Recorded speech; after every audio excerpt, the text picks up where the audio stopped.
Hello, and welcome to an episode of JumpCast, the podcast from the award-winning team behind JumpCut Online. My name is Dave, your host for today's episode, and I am joined today by Nick. Say hi, Nick. Hi, Nick. And Rhys. Hi, Rhys. I should have said hi, Nick, shouldn't I? Damn it. Starts with me, go on, but, We're so close. On today's episode, our main review will be Uncut Gems, the new Adam Sandler film that in the UK has just hit Netflix. And I believe it's been out in America for a while. They actually got to see it on proper cinemas, unlike us peasants. We are peasants. Good for them. Good for them.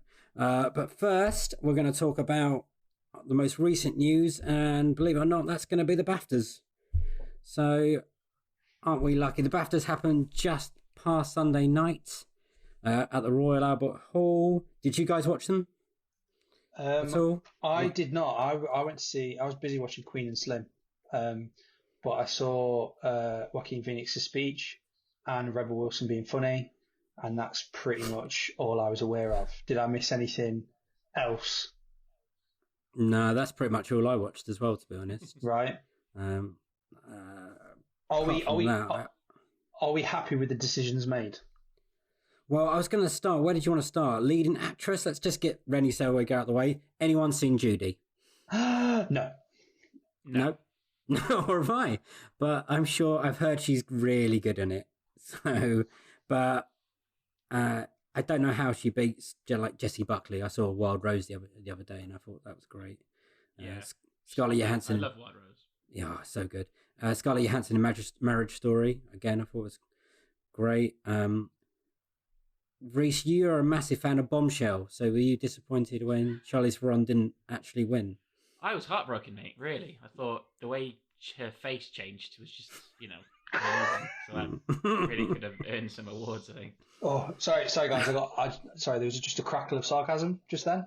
I think so. Maybe some small hints there. Yeah, just a bit of technical difficulty there, listeners. Sorry. We'll smooth over that, very smoothly. Smooth over that. That's not even a fucking word. It's really late while we're recording this, guys. So it's going to be absolute chaos. So far, there's been 3 failed attempts and 1 Spanish Netflix. So we don't know where this is going. I still can't solve it. I still can't solve my Netflix issue. This is a nightmare. Are you multitasking? Are they not believing? Are you actually sorting your Netflix account while you're doing this podcast? Well, I've hit a what's it called? Like a wall? A brick wall? Yeah, basically. It's asked me for my payment information, and my wallet is not near me, and so I can't depart the podcast. So my Netflix will remain Spanish for the time being. So basically what you're saying is you've put Netflix before us, is where you're going. Absolutely, yeah. Right. Netflix takes precedence over most things in life. Ba-boom. Love Netflix. You're a dick. Yeah. And talking about Netflix, that leads us on nicely to supporting actress, won by Laura Dern from Marriage Story. Exceptional. You should win an award for segues there. That was exceptional. The Daniel Day-Lewis of segues. I saw an opening and I went for it. So went for it. But this was to me the bit of the shock of the night, to be honest. Right. As much as I enjoyed Marriage Story, I don't think she was better than the other people in that category, apart from Margot Robbie in both her roles. Mm. But Florence Pugh in Little Women and Scarlett Johansson in Jojo Rabbit, I thought were equally as good, or better, to be honest. But yeah, but that's one of my award season shocks. Really, is how easy Laura Dern is cruising it. Because, like you said, I think she was really good in Marriage Story, but she was nowhere near as good as the other 2 main characters in the film. No. And it felt like it didn't seem like the most challenging of roles to play. She looked like she was having fun with it. I think she really enjoyed it. Yeah. Have you seen Marriage Story, Nick? Or you know what, mate? It sounds really bad. Well, no. This is a solid excuse. I feel like I'm not ready for that emotional toil that I'm probably gonna have to go through.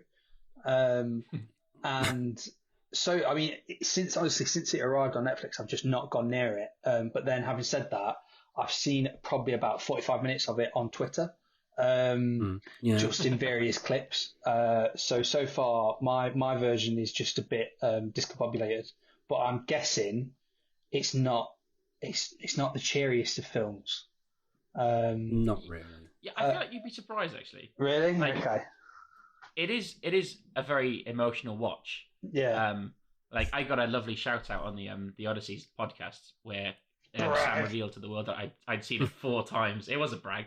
4 times.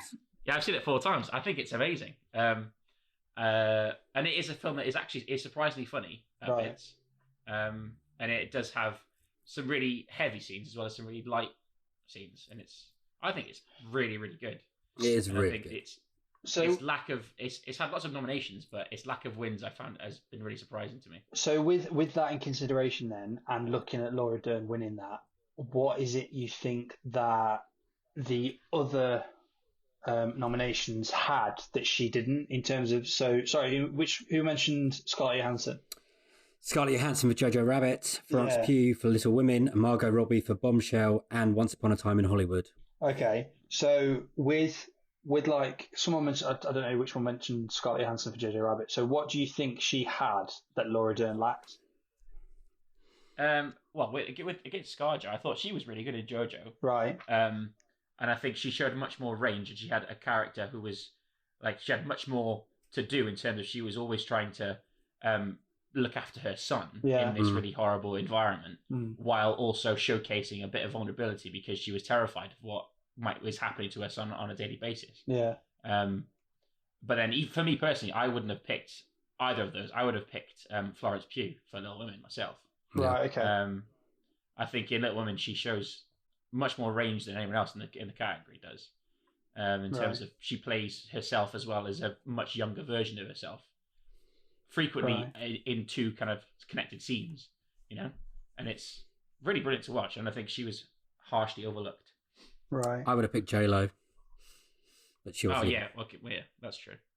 But she wasn't even nominated, so no.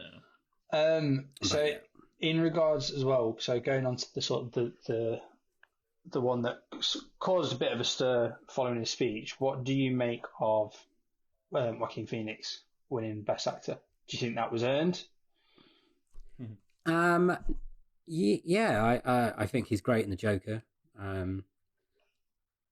Is he earned? That's a really hard category. Looking at the nominees: Leonardo DiCaprio, Adam Driver, Taron Egerton, and Jonathan Pryce. I haven't actually seen The Two Popes, so I don't know about that one. But the other, I've seen it now actually. Is it good? And it's fine. I think they cut Phoenix off during his speech. Actually, I think he said that about Jonathan Pryce at the end. He was like, "Congratulations to all the nominations," and Jonathan Pryce was fine. He was fine. Yeah. But Adam Driver is very good. Yeah. I don't know. Like looking at that list, I think again it's a bit of a shock that we'll get to it, but like having now being in a post Uncut Gems world. 100%. It's just he was robbed, and it's just mad. But yeah, moving on. Like 1917 for best film. 100%. Absolutely. Interesting. I had no problem with that. Have you seen? It's my favourite film of the year so far. Right. Okay. Easily. I feel like you're not as positive as me and Rhys here, Nick. No, you know what? Right, and we'll get. Is it better than? Sorry, is it better than what? Is it better than the other nominees? The Irishman, Joker, Once Upon a Time in Hollywood, and Parasite. Right. The only one that comes close is Parasite to me. Yeah. Okay. Agreed. So, I think for its technical achievement, like that film is undeniably brilliant. The 1917. However, I don't know. I think I've just not been pulled up in the whirlwind that everyone else has been in. I'm not going to deny it's a great film. It is a great film, but I don't know what it was that I was missing from it to make me go, I need to see that film again. Whereas, again, going back to Uncut Gems, because honestly I can't wait to talk about it. Like I seem to have this like lull at this time of year where I'm just waiting for a film to make me go, my God, like, thank you for making that film. And I've not been able to stop thinking about Uncut Gems since I've seen it. whereas 1917 was probably out my head the next day, which is probably like absolute sacrilege, and you're probably like, wow, what's it like inside Nick's head? But that was literally where it sat with me. And like, if I look at all those films now, annoyingly, I haven't seen Parasite. I missed a screening yesterday, which I was raging about. But it's very good.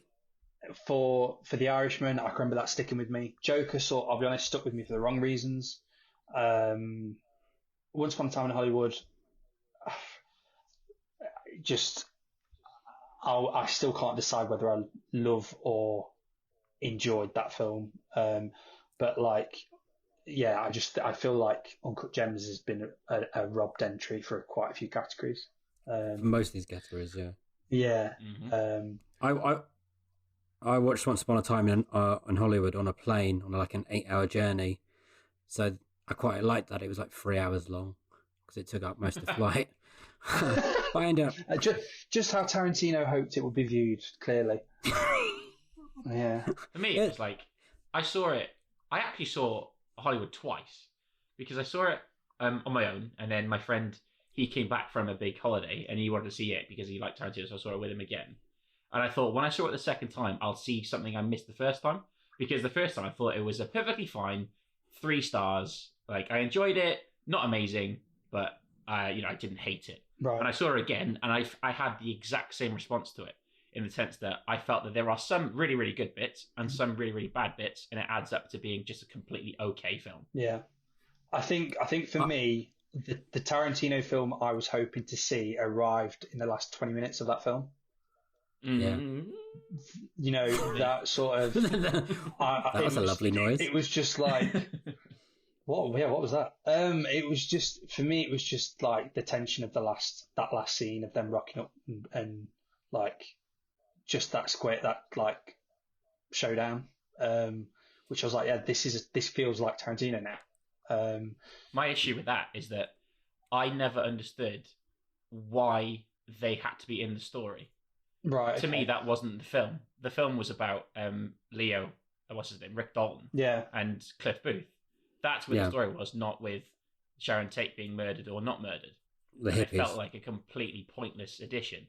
And I think if the film was just, it stuck to its guns and it told the story of Rick Dalton, his rise and fall from fame, I would have enjoyed it much more. But the fact they tried to add in this, to me, pointless epilogue about Sharon Tate was a bit needless and unnecessary, which is the same word twice, but so it was doubly unnecessary. Exactly. Double unnecessary. But yeah, do you not think Sorry, you go. No, go on, mate. I was going to try and do another smooth segue into Brad Pitt winning Best Supporting Actor. Very good. So, do you not think he deserved that, or was that the one? No, I do think he deserved that. Like, I think he was the best thing in that film. For me. I absolutely agree. Yeah, he was up against Joe Pesci, Al Pacino, Anthony Hopkins, and Tom Hanks, which is quite an array of big hitters. Oh, yeah. Yeah, and what's his chances at the Oscars? High? Oh, like almost. Yeah, there's no one else is taking that. Collecting the whole set? Yeah. Because I thought this, when I was doing the Odysseys, that I really felt the supporting category this year was really weak. Right. Like, really weak. Because for me, I wasn't a big fan of The Irishman at all. And the fact that's got 2 supporting nominations is a bit, bit of a stretch. Right. Joe Pesci is a great actor, don't get me wrong, but he's been much better in other films than he is in The Irishman. Right, okay. I agree with you. I'm just looking down this list of seeing other winners. So Sam Mendes won Best Director. Would that annoy you as well, Nick? No, like I say, like, it's not annoyed me, man. It's just like, I think it's just this is Ad Astra all over again. Like, Nick doesn't like a film that the world likes, and let's ostracize him. I'm also with the village. I'm with you on Ad Astra. It's all right, good. Cheers, mate. Not a fan. But yeah, I just think he's all right. No, it was dull. I just think I think the technicality, like, of the film that he should be commended for. But yeah, well done, I suppose. Well done. It was the two popes of the BAFTAs for me. It was fine. Oh, brilliant! So yeah. Best film not in the English language. Film not in the English language, which is the most odd title for an award ever. It was Parasite. I think that's nailed on as well at the Oscars, to be honest. Special effects goes to 1917. Original screenplay went to Parasite again, which was that was a nice surprise. Yeah, it's a very smart film. It's very. I'd like to see Knives Out get it, but Parasite was truly deserving of it, to be honest. Adapted screenplay went to Jojo Rabbit, Taika Waititi. That was a surprise for me. Never heard of him. Never heard of him. But I'm looking at who it's get. Actually, Little Women should have probably squeezed in there, I thought. But overall, I don't think there was any major surprises. No, there wasn't. You know what I was just about to say? Can I give a surprising shout out to Claus winning? Oh yeah, you have the floor. Because I was so thank you, Your Honour. I honestly think like I was so taken aback by how good that film was, and I think everyone has their handful of Christmas films that they'll always watch every single year, and that's 100% been added to the list. I thought it was such a beautiful, sweet, lovely, original film. Like I can't, when you look at the fact that every other film in that category is a sequel, and it's the original Netflix underdog that I just didn't expect to be as good as it was. I'm so pleased for it. I think it's absolutely. It was in my top 10 of last year. So and I watched it twice at Christmas. Wow, yeah, fair, man. It was. I just think it's just lovely, man. It was one of those films for me that at that time, in December, I was really not in a Christmassy mood. It was just I had a really kind of like slow burn of a Christmas, right? And then I watched Klaus, and I was like, okay, Christmas is on now. I'm ready for Christmas. So what am I hit? Is that going to be your that's going to be your equivalent for a famous branded fizzy drink advert? Yeah. I'm not going to say it in case we get sued. We might get sued. We won't. Panda, whatever it was. Panda Pop, man. I feel like they need a bit of a comeback. So, this podcast is sponsored by Panda Pops. We would love to be sponsored. So if anyone's out there, even if it is Panda Pops, throw money our way, please. Yeah. What I'm hearing is that Klaus should win every award going. Best film, I should have won. Best film, best acting, best foreign film. It was just splendid. I think that will best Santa. 100% best Santa. And I think that. I mean, it was what's his face? It was J.K. Jameson. Yeah. That's the one. Thank you. And Jason Schwartzman, wasn't it? Schwartzman, as the. Yeah. That's good. That's good voices. Good voices in a animation goes to. That was on the poster as well. Good voices. Great job. Can I air a BAFTA's grievance before of course you can. Move on? So I watched the show actually. I watched it yesterday after work. And I was not a big fan of the way they tried to like downplay the whole nominations controversy that they had, because they obviously they were the two big moments that Nick you mentioned earlier were the Joaquin Phoenix speech and the Rebel Wilson bit, and the Joaquin Phoenix speech is really good, and I think I liked it because they didn't vet his speech, like that was what he said and it felt like it came from the heart.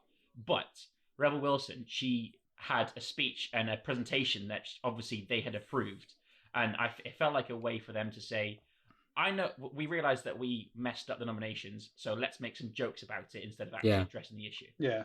But then what? But then, mate, what would you suggest would be the alternative of that? What do you think? And that's not. This is me playing fucking films, mate. Yeah, fair. But like, but would you not agree if it's on the night the ship has well and truly sailed? So what would you? And this is me being devil's advocate. This is me not being like. Yeah. But what do you think would have been a better alternative? There's no way to do it. Yeah. Obviously, there's a way to do it there. And Can you imagine? It will. So we've thought about it, and we'll skip this category, leave it till the last. We're still thinking about it. Yeah. Give us a minute.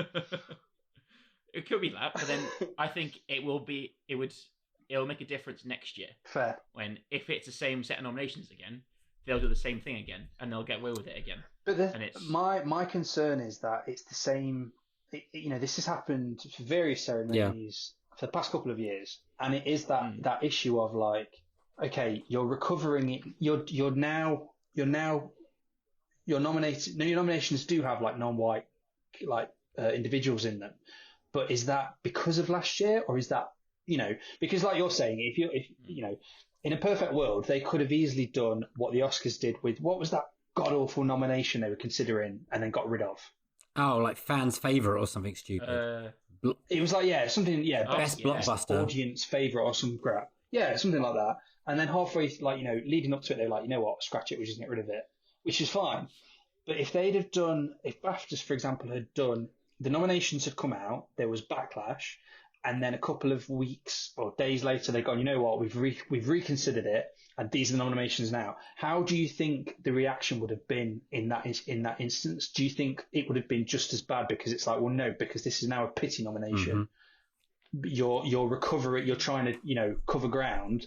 And I don't know. I think it's such a risky, I'm not saying in any way that, it's fine what happened. Definitely not.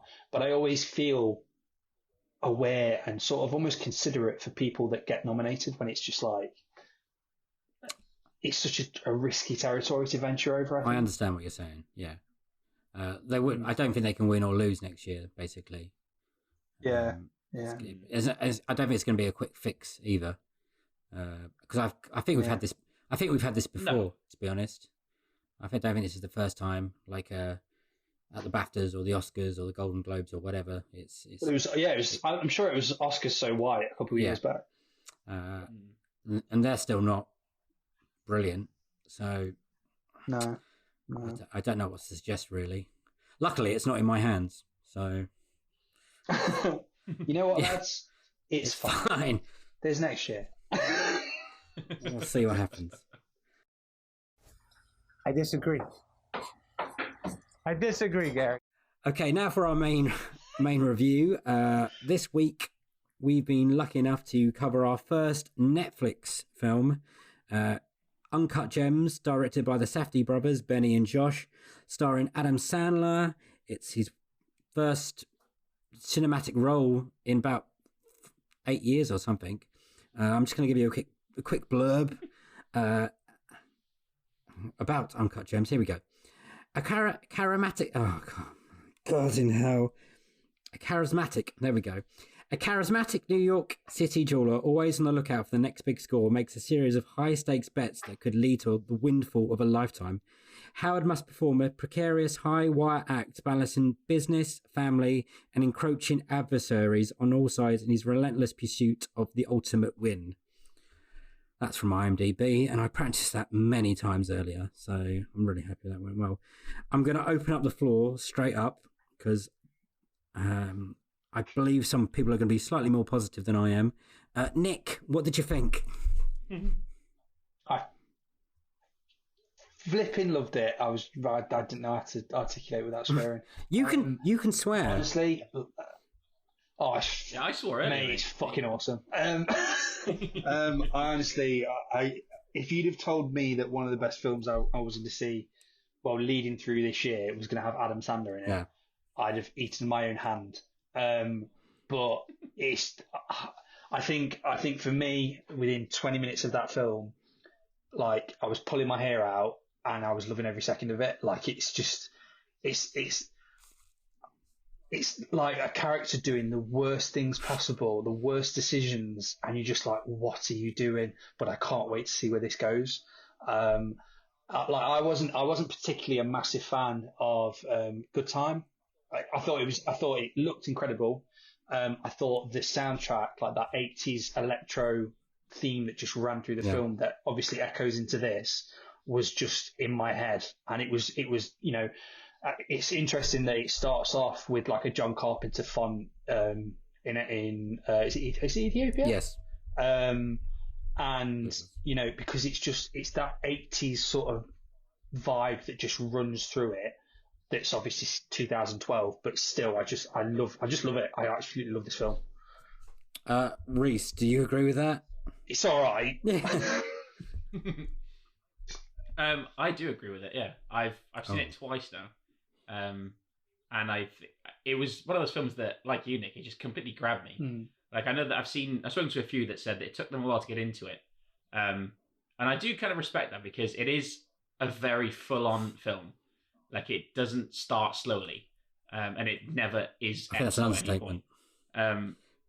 Yeah, and it was one of those things that every single decision that was being made, both by the filmmaking itself and also the characters in the film, I just couldn't believe what I was watching at certain points, and I find it incredible at how much tension they got out of such mundane situations. Yeah, like for example, I don't think I've been as tense in a film as when Kevin Garnett was stuck behind. I love it. I was literally about to say that scene is one of the best scenes in the entire film, and it's just like it's in one room, and it takes only about 5 minutes. But like you said, I was pulling my hair out. I couldn't watch it. I had my jumper up above my nose, and I just couldn't breathe properly.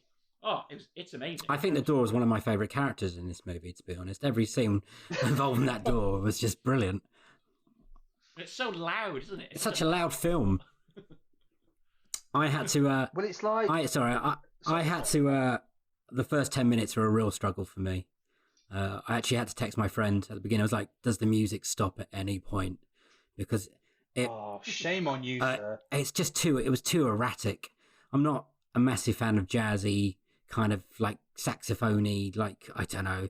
It was just too much. It's too much for my senses to take. And I couldn't really hear what was going on. I don't know if that was just because of my TV, probably. But once I got through that opening 10 minutes, then I settled into the pace, and I did enjoy it. I thought it was a great film. I thought Sandler was amazing in it. It's been a long time coming to see him do that again. It's such a shame you don't get to see it more often, but. And after that, for opening 10 minutes, I even liked the music. I adapted to it.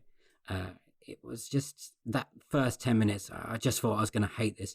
And honestly, I can see how people do hate it, or it's just too much because it's relentless. It just keeps going at such a pace, and it's an anxiety test, isn't it? Really, like for the whole film is just. I mean, I watched it with my girlfriend, and she was it was that whole thing of like, no, why are you doing that? Why does he need to do it? Why, someone open the door? Like, that door buzzer is like, it's like a countdown to a bomb going off. Do you know what I mean? It's like an actual feeling of dread kicks in when you're hearing a buzzer and the door, and you can just hear the door not quite opening. It's like, what is happening? You're almost in, and I think it's brilliant. The majority of the film being set in what is essentially a box full of gold and glitter, and it's just, oh man, it's relentless. It's absolutely relentless. Do you wish it stopped at any point? As in, it just slowed down and gave you a bit of a break? I suppose it kind of did at when they were having that meal, but it does. But then at that meal, that's when you find out that. It was his spoilers. That's the one you just thought. It's just such a mad revelation where it's like, this is why you're living an actual nightmare. Like it's mad, man. It's absolutely crazy. And I think I can appreciate, some people wanting it to slow down, but I think that in a sense would go against everything it's trying to achieve.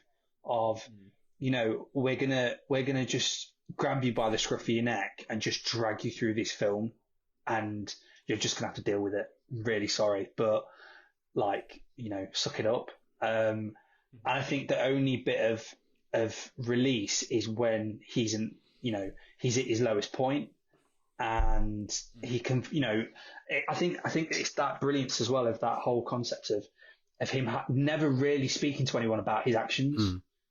you never understand really. You can sort of understand his thought process, but then there are certain deals that he makes, and you're like, why have you done that? Where? And it's that. I think it's clearly that addiction to trying to get the next fix, trying to get the next score that, and then it, like I say, he gets to his lowest point and confides in someone.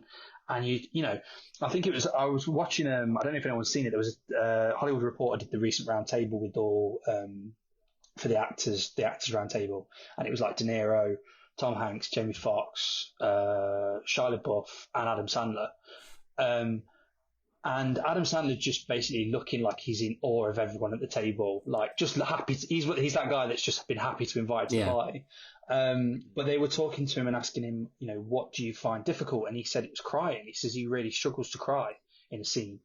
And yet there is a scene in this film where I was like, mate, you just take a breather. Just like it's all hit you all at once, and now you need to just chill. And, this is the guy that, played golf with a hockey stick, and it's just, just brilliant. Like, I absolutely love it. Did you, so you really like the music and the score and stuff like that. Did you think that added to it? Did that elevate it past what maybe, I wouldn't say it's a mundane script, because that's definitely not right, but it's just full of swearing, and there's just so much dialogue. You know what? I was looking at the trivia, and it's the fourth. It features the fourth most F words in film history. 408 F-bombs in that film. That's it. And I think as well, to add to that, I think the first one is a documentary about swearing. So it's probably third. Wow. I think the music, like I say, it reminded me a lot of like The Warriors. Yeah. That sort of haunting, lingering, like. It's just a living nightmare. I thought it was like an extra character, basically. Because the music doesn't stop either, like the dialogue doesn't stop. So it's always there. That's interesting you say that. For me, because the music was what I probably really? the least. Really? That's interesting. I couldn't get away from it. Yeah. Like, I'm normally like the kind of person that loves a good soundtrack. Like, I love the 1917 soundtrack, the Joker soundtrack. I think they're both amazing. But I never noticed it as much as I thought I was as much as I was expecting to. Because I remember when I first saw the trailer's got an amazing soundtrack to it. It's like really, really pulsing and really heavy, and I thought that's what it's going to be like. And then in the film, it was much more floaty. And much more like not as abrasive as the trailer music was for me. Like, especially compared to how intense the Good Time soundtrack is. So I didn't notice the soundtrack as much as everyone else seems to have. Oh wow, that's interesting. Because for me, it's just it was a lot of it was all to do with the music. It set the tempo pretty much of every scene, and how I was feeling as well. Okay. Watching it, it was didn't help with my anxiety basically, because every decision he's made, I thought, what are you fucking doing? That is so stupid. And at one point I thought, oh, he's learned his lesson here, and then clearly, no, he does not. And I thought, oh well, he'll get whatever's coming to him. I didn't expect that to be coming to him, but it was.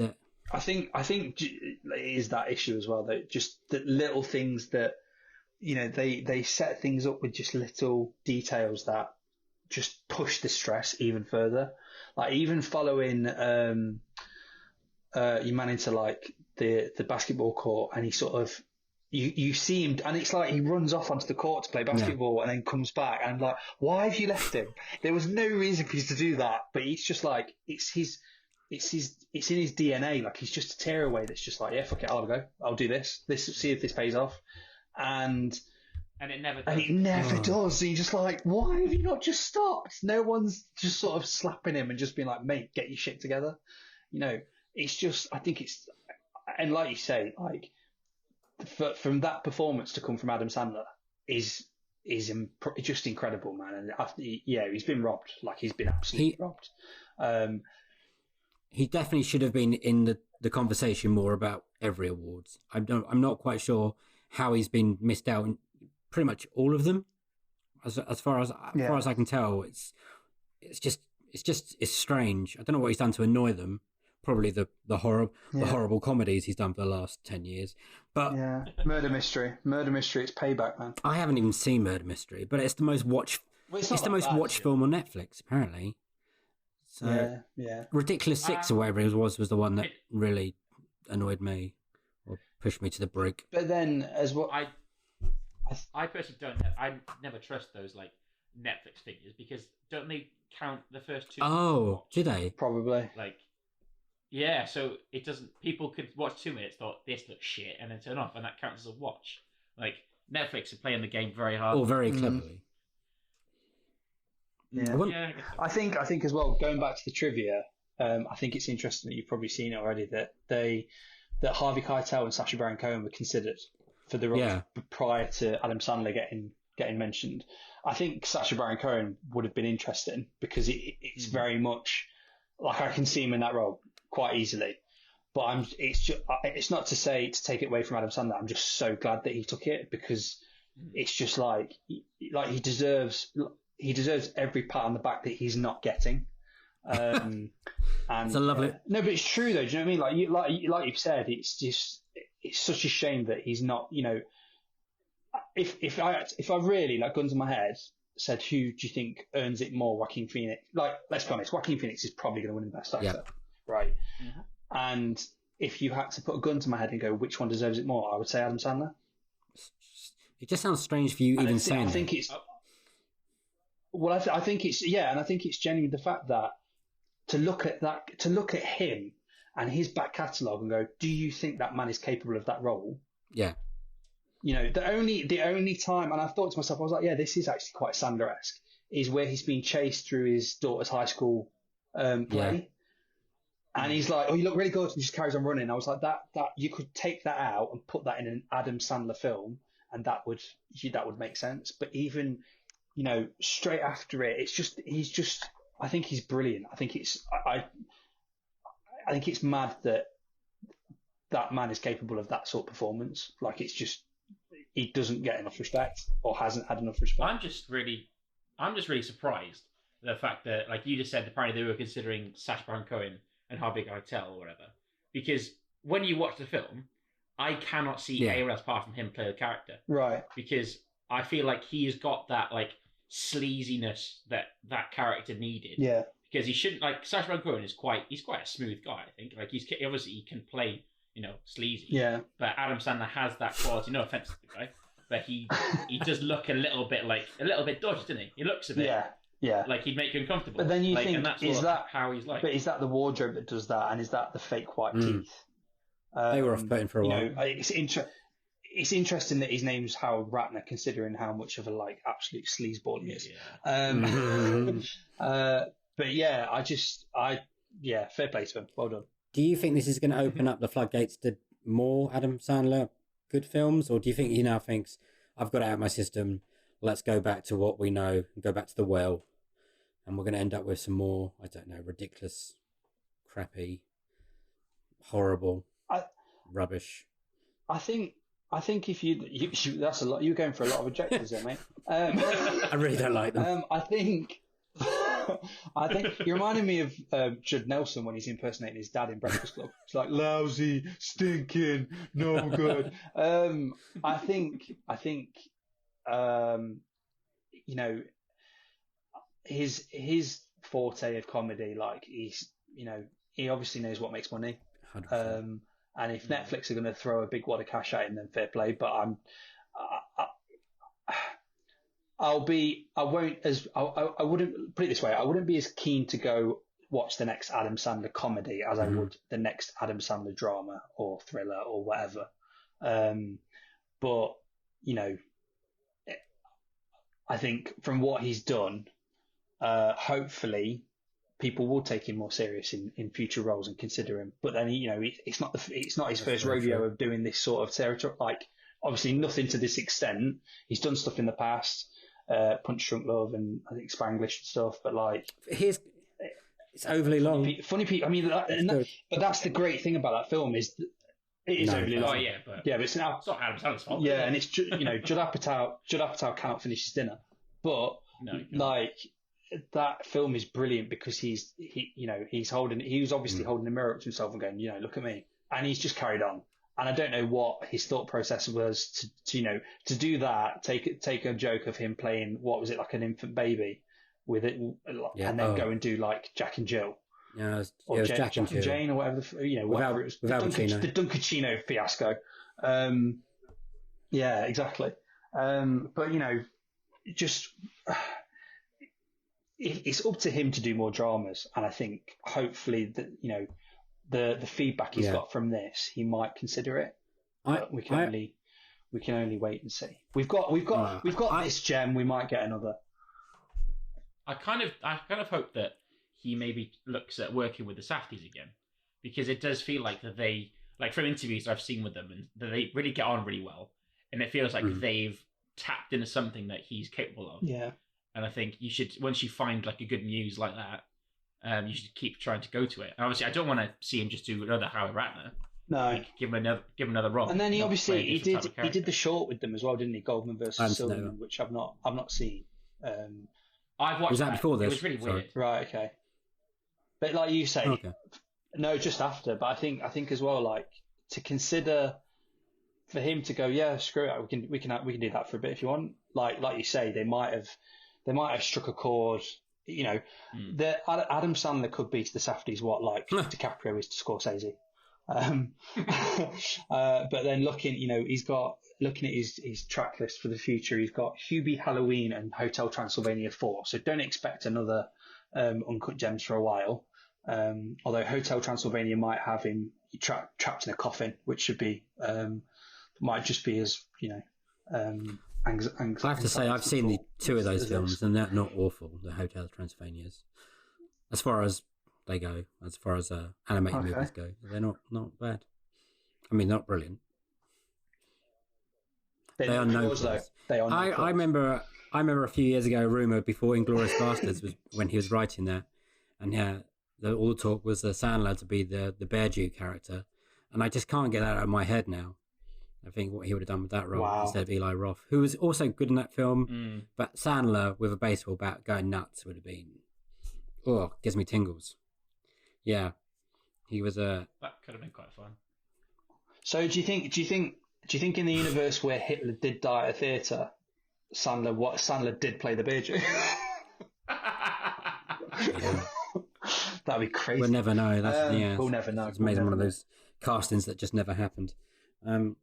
Should we talk about the supporting cast? KG. KG. If we had a drinking game and every time he said KG, you would be absolutely pissed. Oh my god, you'd be smashed. Yeah. Yeah. There's I'm sure there's a supercut of every time he says KG. Wow. And it's about 2 minutes long. Wow. I'm not even joking. Yeah, you'd be shit faced. The world would look like the inside of that Opal by like 20 minutes into the film. Okay. Yeah. I honestly didn't think he was a real basketball player for some reason. Then I've done some research, and he actually was a real basketball player, or is a real basketball player. I don't know anything about basketball. He's a really good player. So I was like, he's very believable. He looks like he actually plays. And then he was, he's tall. I really liked him just because that's why I was convincing. You never expect a sports so confused. So good. Yeah. But also, I really liked the fact that after the film was really good, everyone was saying, "Man, KG was really good." And then he, in an interview, said along the lines of, I'm paraphrasing, he said something like, "I was literally playing myself. If I was bad, I'd have to leave, the whole job forever." Really well. It's true. He was playing himself, but he played it really well. Yeah. And there's even bits of actual genuine acting, like in the scene when Howie says stuff like, the whole "this is how I win" soliloquy. Yeah. He looks concerned. He looks genuinely worried about what he's going to do next. Get him on. KG gets my vote, mate. And so I like Stanfield. He's I can't say his name. Lakeith. Keith Stanfield. Every film he's in, I think he's just brilliant. He's just natural. Yeah, man. The guy's actually a chameleon, because when you put that next to Knives Out, you're just like, what? and Atlanta as Next to well. Sorry to Bother You. Yeah, it's just madness, man. Like Man. fair play to him. Like he's obviously got. I think that's impressive as well to have that sort of. I don't know. Clearly have a nose for roles that be like, yeah, I'm gonna go at that. See how it pans out. He's brilliant. He's brilliant. But it is that I did have that issue as well when he sort of, had his word with the security guards, just walked straight down past the curtain, and it was like, you bastard. Yeah. Slippery little devil. What was your favourite? Ideal Menzel and Julia Fox as well played his ladies, his wife and his mistress. I thought they were both great. Like, I hadn't seen Julia Fox before in anything. I think Julia Fox is lovely. She is. She's lovely. I think on like for Idina Menzel, I really liked how she didn't hide her hatred of Howard at all. Like especially in that scene after the dinner party, she says some brutal things. Yeah, it's just he's venom, like begging her to keep it. Pure venom. Yeah. And then what I will say about Julia Fox's character is that I couldn't believe she was actually like in love with him. Like the point when he's in like the cupboard in his own apartment and he's like, oh, what are you wearing? Like you don't expect someone that attractive to actually be texting. I thought she was going to roll her eyes and pretend wearing it, like no, she was well into it. Exactly. What is your favourite scene? What are your favourite scenes, standout moments? It's being trapped in that box. It's them. It's the fact that KG has got that bag, and it's just. I think it's that thing of because you're on this journey with Howard, and he's like, everything's just out of reach. Everything is consistent, always just out of reach for him, and you're annoyed that he's made the decision to get that far, but you sort of want it to pay off anyway. So when that door won't open, it's just like, oh my God, can this like, it's the equivalent of being trapped in a rotating door at in like a shopping centre where it's just, can someone just sort this out, please? Because this is just. It sounds like you've been in one. And it's the fact that it is literally. Stuck? Oh mate, I don't. I've got horror stories for you. I think as well. It's just it's that the fact that it's literally just on the other side of that door is like. His success or his resolution, and it's just. They set up the doors. I know I keep going on about the bloody door, but they set up the door so well. I really like that door. Yeah, like there's 3 main scenes where they set up the middle one with KG and the ending when they're also locked in the door. It's just it's really good storytelling from that point of view. It is. Yeah, I like the reminder of that little knife. They do that quite a few times, and there it's like jammed in there. But just to be different from your choice, Nick, I'm going to say the ending scene when he's watching the basketball game, I think is absolutely as tense as that middle scene with KG, because it's one of those things that, like, first of all, I didn't really understand what bet he made. Me too. Because my basketball kind of knowledge is not that strong. But then I realised just before it started that he placed a bet on who wins the first tip-off, like the kick-off, basically. Yeah. Like, and you realise that the entire scene hinges on one 50-50 decision, And then you realise that summarises his character. Exactly, He's willing to bank millions of pounds, dollars even, on it's crazy. Complete random chance. And then the way he keeps them locked in the cupboard, and then the fact that his brother was in there, and then the way it finishes, it's just like all of that kind of goes from such a high to such a low in literally the space of 15 seconds is incredible. Can we also give a shout out to that what looks to be like caramel covered Michael Douglas lookalike that tries to get with Julia Fox's character when she makes the bet? Who was it? So I was convinced it was someone like we should have known. His name's Wayne Diamond, and he's not done very much. Exactly, yeah. He's not done very much, but my God, it's just like he was one. It was just like I couldn't really take my eyes off him. He didn't because he didn't look real. That's the point, I think. Like, just crazy. He looked like what Mickey Rourke is. I thought it was Mickey Rourke. Years. Like that's what. To be honest. Yeah, in all seriousness, yeah, that was my first passing thought, and I was like, well, no, because facially he looks intact, but it was just, yeah, man, he was that. Look, you know what I mean, right? But yeah, he was just like and so the same with the two brothers that he shifts the dodgy Rolexes to, like. What mad what corner of New York did the brothers find them? Because they are just, that's crazy, man. I mean, if you get on a bus and see them, I thought they were going to shoot him. You wait for the next one, aren't you? I thought that's going to be his, but again, I followed the wrong horse. Yeah, well, let's try to wait. Well, spoilers, man. Did we all get the Tilda Swinton voice? That's a lovely little. I thought that was great. Yes, my favourite scene was the auction. Yeah. I have to say, I don't think I've been that tense in a while, and I was just like, come on, let's get over that 250,000. Yeah. Nah. But the thing is, as well, that's again that I think it's amazing that in itself is an understandably sort of routine, tense scene of tension that you've seen in probably so many other films, but there are just so many other little normal scenarios that are just turned up to 11, where you're just like, they squeeze tension out. Yeah, everything. It's just everything.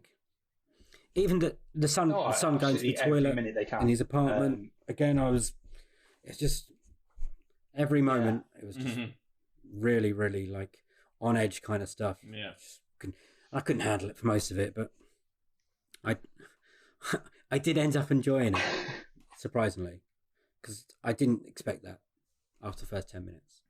It was. I mean, it says a lot as well when you think, you probably felt. I mean, I like I say, going back to it, like I wasn't a massive fan. Probably the fact that your tension level was probably as high as it was in 1917. Mm-hmm. Do you know what I mean? That is crazy. Like, that's how I feel personally. Like, I was more anxious about this than I was that. I think I was more tense in 1917. Right, fair. But it was a different kind of tense. Whereas with 1917, I was more concerned about when are these two going to die? When are they going to get shot? Yeah. Whereas in Uncut Gems, the tension was, I don't know what he's going to do. But I knew whatever he was going to do was going to get him in trouble. Yeah. And it was horrible. It's like, can you imagine, he's that guy on a night where you really wish he hadn't come out. It's like, oh God, he's such a liability. Well, you saw what it was like. But yeah, just incredible, man. Go on. Are we going to see what it was like when he on his night out when he was with The Weeknd, who yeah, bad how weekend. They got him to play that part. Weekend. Like, we're just going to be yourself, but dial up to 11 or 12, and just be really pervy. And I thought he was really good as well. But, yeah. Also, do you know how to smell cocaine? We're not sure if you do, but just in case. Yeah. I do want to commend him on his cinematography, though, because he did demand the black light. And I mean, you got to respect the man's lighting choices. And it paid off. Because I want Lakeith to a hoodie. Yes, I love the hoodie so much. An orange hoodie and a black light. Do you want one of the blinged out Furbies as well?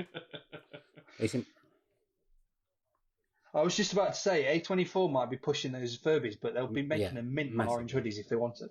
But, So I think we should score this film. Our reviewer, Sarah, gave it 4 stars when she saw it at the London Film Festival. Would you go higher or lower? Let's play a bit of Bruce Forsyth here.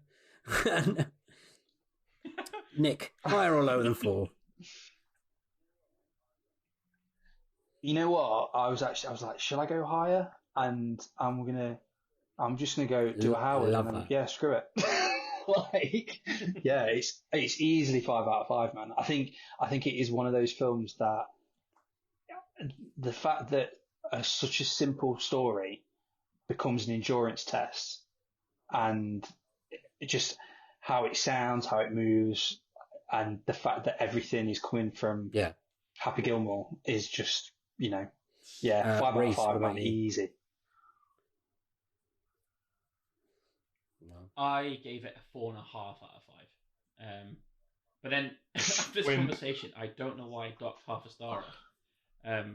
Because I did love it for the most part, and I maybe I've knocked half a star for the music. Maybe that's my justification for not giving it 10 out of 10. But yeah, giving it a 9 out of 10, 4.5 stars out of 5. I would also give. I'm going to go 4 out of 5. I'm going to knock a whole star off, just because I'm not quite sure how it would deal with repeat viewings as well. And I, like I said, I didn't fan of the first 10 minutes, but people are like, no, the music wasn't. It really, really bugged me, and it was just sometimes too loud. God, I sound old, but. Well, lads, you know what, right? Thanks. You've not let me down.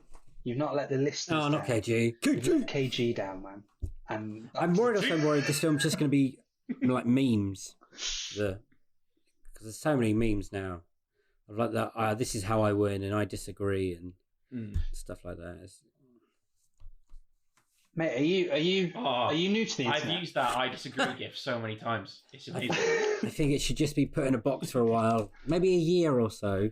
Enjoy the film first, and then pull it out. Well, you know what? I disagree. And on that note, my favourite meme is actually to talk about memes. To finish off the review, my favourite is the one when it's like, you see that guy? See that guy? Don't let him in. Don't let him in. That's like the best meme because you can put anyone you want in between the two lines. It's genius.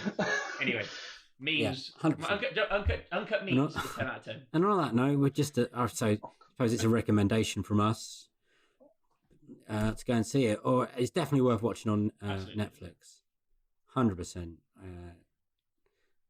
And yeah, hopefully Adam Sandler does more films like this in the future. Please, God, let him do more films like this in the future.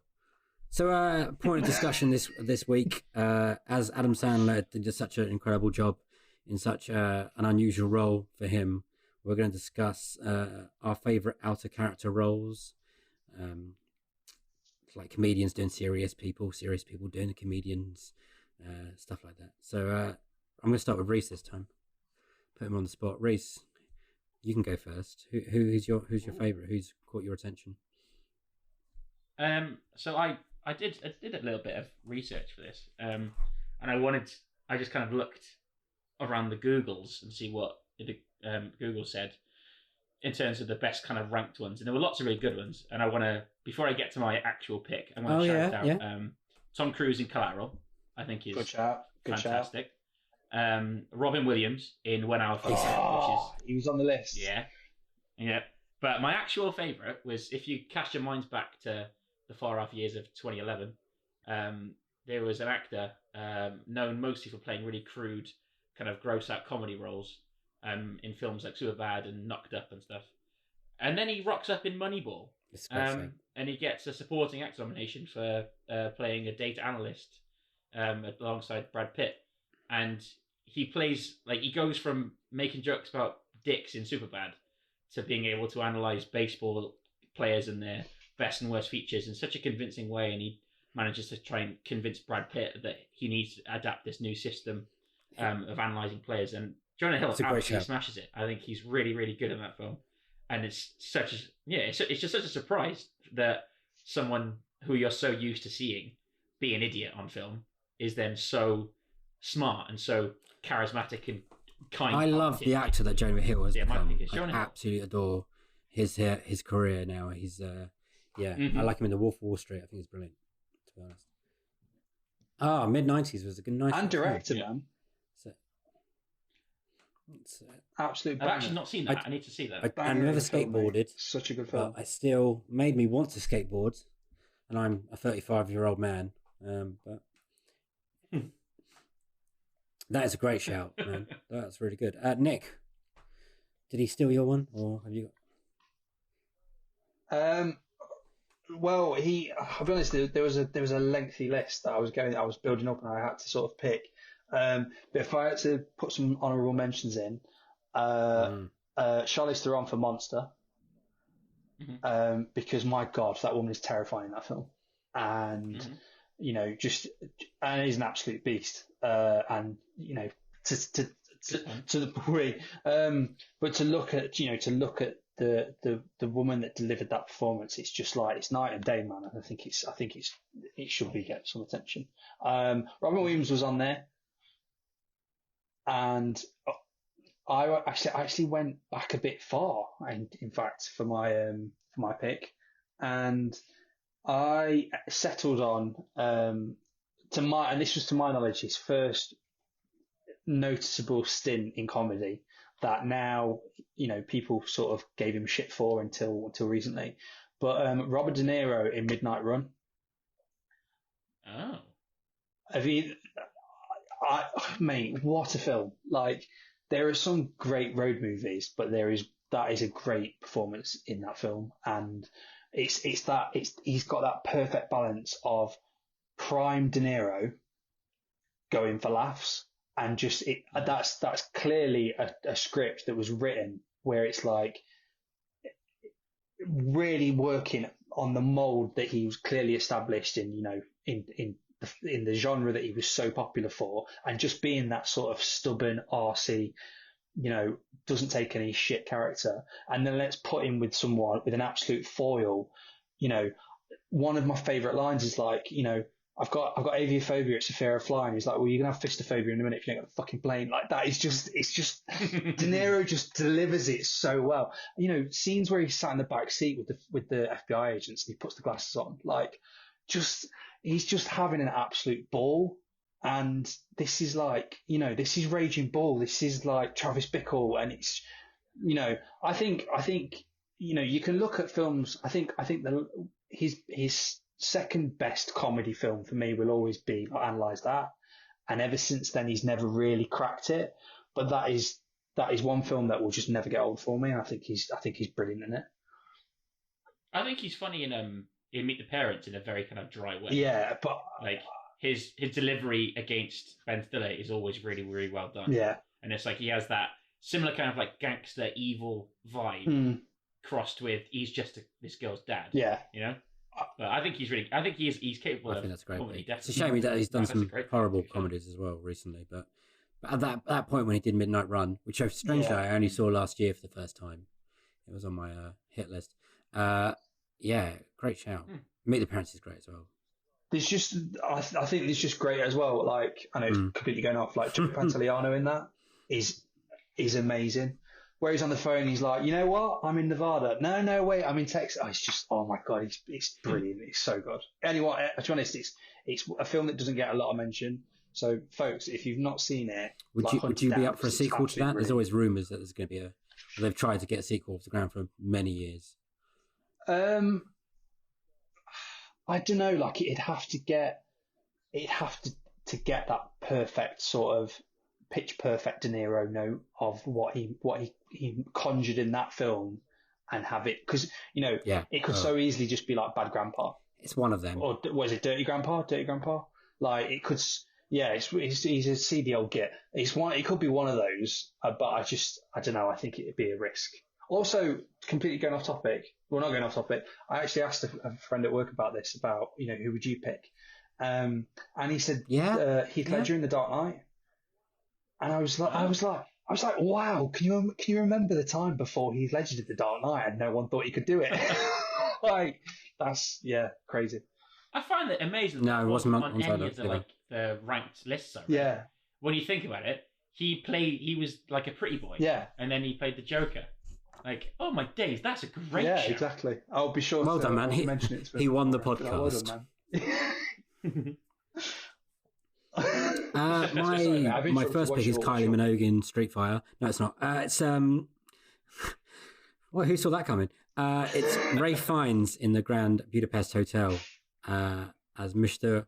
Gustav, because at that point I didn't think he could do comedy, and it's probably one of my favourite comedy performances in the last 10 years, easily. This is the guy that did the English Patient, and he's always so serious in most of things, and then he comes up and just delivers this outstanding dialogue in just it made me cry most of it just for laughter. It's so simple, but so brilliant, and his little facial expressions as well. you know. See, now, you know what's really interesting about this is that you've said, you can't imagine him doing a comedy role. Yet he did In Bruges in 2008. Maybe that's... Oh, shit, of course he did. Maybe that should... Your okay, inanimate scrap fucking object. the Grand Budapest Hotel. But Ray Fiennes in Bruges. No. I'm not... What I'm getting at... No, that's fair. Like, it's a fair choice. But what was interesting, and Rhys, it's what you pointed out as well, is when you mentioned Tom Cruise and Collateral. I think the great thing about this sort of conversation is that there are always roles that people don't think of because it's not their type. So as soon as you mentioned Collateral, I thought of, he's really good in Interview with the He is really Vampire good as in well. Interview as well. And that's years before. And I just think that's so interesting that like you pick up roles that there are roles that have easily missed don't go under the radar, and it's because they are so against type. They're That's actually true. really good. I'll tell you what, another good one. It's not one of my picks, but talking about people we didn't expect, Liam Neeson when he first did Taken. Didn't see that coming. And I know the Taken 2 and 3 are not great. Neither did a lot of Eastern Europeans in France either. I remember being like going to see that, and for some reason, me and my friend were constantly quoting at the time, Anchorman. You know when Ron jumps in the bear pit and he's like, "I immediately regret this decision." The amount of times I said that during that film, where like I think he pulls a guy. Oh no, he gets in a taxi cab when he's at the airport, and the guy pulls him out, and then Liam Neeson continues to beat the shit out of him. I was just like, I immediately regret this decision. It was just one of those moments. I also said it quite loudly at the end of The Mist. For anyone who's not seen that, I'll leave that with you. Oh God. I'm not going to be allowed on this podcast. One of the most famous downers in the film. Rhys, what's your second, mate? I really like. I really like Leo DiCaprio as well. I hadn't even thought of Unchained him as a good against type role. Yeah, because he's a bit like Heath Ledger in the sense he's always the hero. He plays like a conflicted character, but in Django he literally plays a racist plantation owner, and he like beats up and kills black slaves for a living, effectively. And he plays that really well because he has that same charisma that you expect from him, but he is also, that he is capable of doing horrible, horrible things. No. And you just don't expect that from That's a great one. Jack from It's the first time he's played a bad guy, wasn't it? It's the only time he's played a bad guy. I can imagine. I think so, yeah. That's a great pick. Wasn't even my radar. Yeah. Nick, what about you? What's your second? Yeah. You know what? It sounds. The more I think about it, the more I'm like, no, this actually makes sense because she's so wild in all her casting choice, in all her like role choices that she's had in the past. But Tilda Swinton in Snowpiercer. Oh yeah, good pick. Like she's just like this, almost, I don't know, like Coronation Street extra in a sci-fi. It's just mad. Like it's just the craziest, weirdest thing. But then you think, no, it's actually perfect for her. 100% a Tilda Swinton role. But yeah, just 100% in there. I was torn between her and another great Brad Pitt in Snatch. But yeah, right, like Tilda Swinton in that, because she's so like, she's just a horrible character, but she plays it brilliantly. And those teeth, man. She's horrible, but she's also really clueless as well, isn't she? Like, she gets in way over her head in Snowpiercer. Yeah. But yeah, also fucking great film, man. And I'm so glad we finally got it. I had to watch that. I was in Canada once, and it was on Netflix there, and I was like, finally, I can watch this bloody film everyone's been banging on about, and it was great. That's again a great pick. I love it. Again, every time I see Tilda Swinton like cast in anything, it gets me quite excited because she's such a great character actress. She can be very funny. What is the one with Amy Schumer when she's unrecognized? Trainwreck. She's unrecognizable. I was gonna highlight Trainwreck. Trainwreck is a good film. Trainwreck's good. I like Trainwreck. Yeah, exactly. Also, Doctor Strange, man. Wow. Yeah. She is amazing. She is a comedian. And don't forget her role in Uncut Gems. Synergy. I was about to mention that. Brilliant. My second one is, well, I don't know how. I could have gone for the Jim Carreys or the Steve Carell, and I've gone for Colin Firth in Kingsman because I did not. Oh, mate, he's on my list. He's on my list. I didn't see that coming. It was. I mean, he's been funny in other things, in romantic comedies like Bridget Jones' Diary or whatever, but I'd never seen him actually kick someone or use an umbrella so well. That was a role I fucking loved it in. Not so much in the sequel, but that first scene in the pub when he locks the door, when he first face off and you see him do what he does. It's one of my favourite scenes that year. It was. Do you think Mark Miller watched Bridget Jones' Diary and watched him fight Hugh Grant in a water fountain and go, that guy could kill someone easily? I like to think so. There is my lethal weapon. Didn't he also do his own stunts in that film as well? From my understanding, sure, yeah. I mean, I've read mate, that fight scene in the church is just like... Oh, the church scene is incredible. It's relentless. Yeah, my God. Definitely against type, and we're all the better for it. I was watching Kingsman on the way to Dubai once, and they cut that church scene out, so I was very confused. Because at one point he's just in the church, and then they cut it, and he's standing outside, and there's a few dead bodies around him, and I thought, what have I just missed? So I had to had to go back and watch it, and I was like, oh, I can see why they cut that out. It was mental. Yeah. I was like, that's very weird. But yeah, I think that's my favourite pick. Anyone else? Any have a good set? Like, can anyone else think of any females in particular? I made a list of 15. 15. I couldn't decide.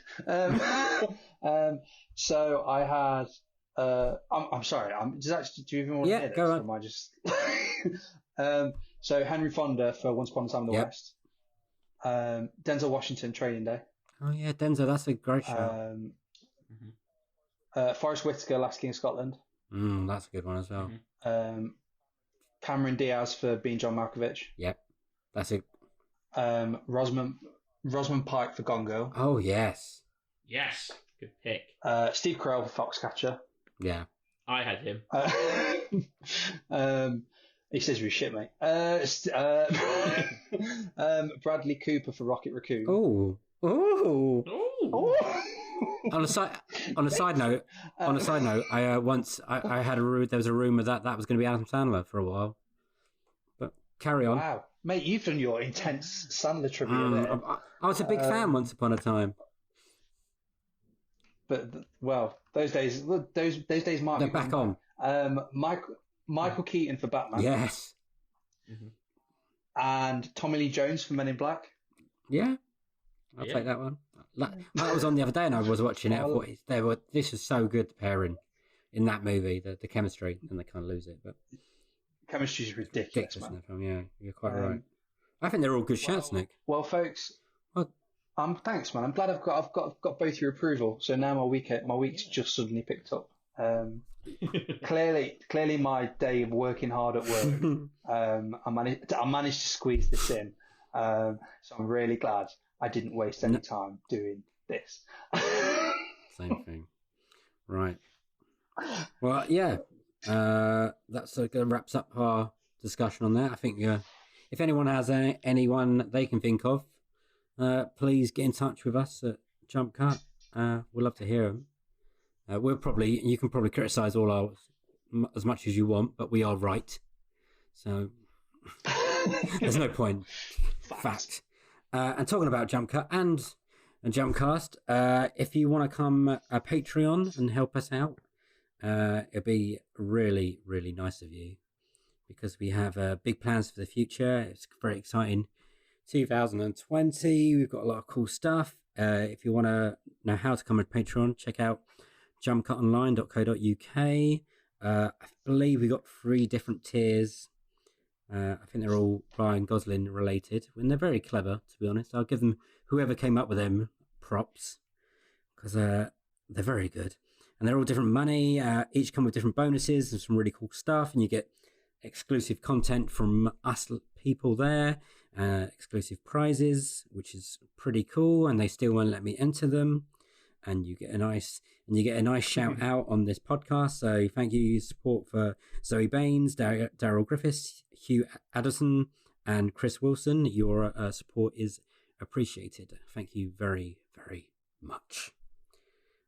One last thing I should mention is tune in next week. We're now weekly. Brilliant. And Team USA are back. And they are going to be reviewing a little film called Birds of Prey. I'm pretty sure it's exactly what it sounds it is. It's just going to be about birds of prey. So that I can't wait to listen to that, because they're all massive bird experts. Nick and Rhys, have you got anything you want to plug at all? Nick can go first, mate. Oh, you? Charmer. Nothing. I'm just really thankful to be here. Folks, Jump Cut's one of the best things on the internet, so please, give it your support as much as possible. You can find me yelling into the Twitter ether at Nick Stanyforth. That's my name, which is really coincidental that Twitter handle was free. You've done well, though. So, yeah. Thank you for your time, gents. You've been lovely as well. Nice. Rhys, you're a bloody good host. I'm getting better. Rhys, what have you going to think? Any reviews coming up? So I'm currently putting the finishing touches on a big Parasite review, because it comes out on Friday over here in the UK. So by the time this airs, it should be out there on the webs. So if you could look for that, that'd be really helpful. And as a bit of a hint for the future, I am working behind the scenes on a bit of a Patreon podcast project to be revealed in the future, I hope. So look out for that in the coming weeks. Ooh. I'll do it, because everyone else is obviously doing it. I don't even know about that, and I'm in the inner circle, so that's how secret that is. Yeah, exactly. Are you in the donut that's in the donut? I am the donut hole, mate. That is me. I can't wait for that. But I'm on Twitter as expected. I am at Ruhbutcher. If you can find me, congratulations. But yeah, thank you both for a really good podcast. Really I've just got one thing to plug, which is not from myself, and I'm not on it, but our Odyssey Awards episode is out now. It's a really good listen, because it's actually got some really good winners and nominations, and it's a lot of fun to listen to, and a lot of people put a lot of hard work into. So yeah, definitely give that a listen, and give us a listen in our back category. We've got a load of about 15 episodes now, and they're all pretty good, to be honest. And if you could rate us on whatever platform you listen to, that'd be great, because that kind of stuff does help. My name is Dave. I am Twitter handle is at Hello Dave Curtis. Very clever of me. And that is all. So that is thank you from me. Thank you from Nick. Thank you from Nick. Thank you from Rhys. Thank you from Rhys. And until next time, thanks very much. Bye.